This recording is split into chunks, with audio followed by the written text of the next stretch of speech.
Emmerdale villain Chapman could soon be leaving the village if he is killed off after betraying Chas and Marlon Dingle. Emmerdale's Chapman, played by Michael Wildman, has caused a stir with pretty much everyone since he made his debut on the ITV soap.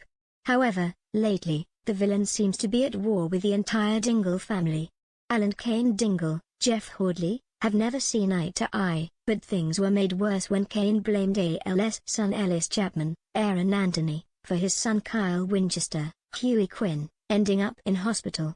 And in a bid to seek revenge, Cain drove Ellis out into the middle of nowhere and left him there to freeze. The duo will do almost anything to get the upper hand on each other, and it's no secret that when it comes to his family, Cain will stop at nothing. During Wednesday night's episode, Charles Dingle, Lucy Pargeter, and Marlon, Mark Carnock, were forced to sign the papers, handing the woolpack over to Al. Following a huge blaze at the pub, Chas and Marlon were left no choice but to sell up after learning their insurance claim was voiced because they failed to mention the development plans. While Marlon didn't hesitate in signing the contract, Chas wanted to read the small print just in case anything had been changed. The barmaid was left furious when she realized Al had lowered his offer by £20,000. Cain, who was also there to witness what happened, decided to tear up the papers in a rage.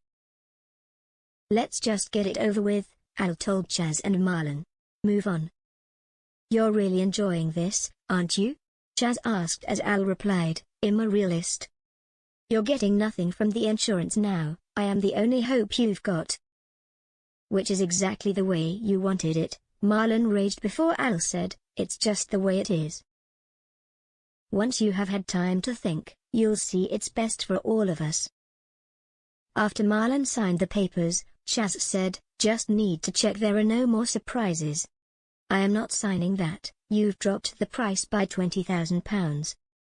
Despite Al pleading with them to sign the contract, Cain decided to rip up the paperwork. "You should never have trusted him," Cain told Chas. Later on, newcomer Gavin, Ben Richards, put added pressure on Al to get the papers signed.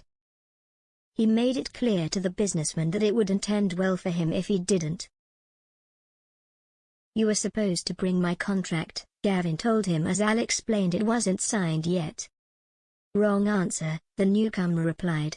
"You promised I'd have it today. You let me down and I don't like people who do that." Al explained Cain got in the way of Chas signing the contract, as he said, "It has cost me more than I bargained for." "You said you can handle these people," Gavin raged. "If this Cain is the problem then get him out the way. You've got 2 days to get that contract in my hand." Gavin went on to threaten, "If you let me down again, I'll get someone else to fix it and you won't be around to see that." Later on, Al had another confrontation with Cain and the pair end up clashing.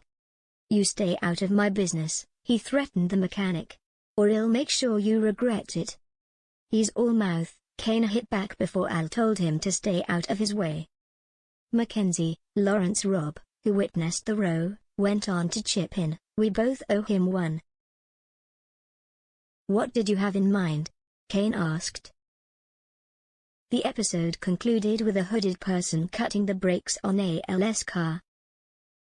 Will the villain end up getting killed off after he betrayed Marlon and Chas if the car ride ends in a deadly crash?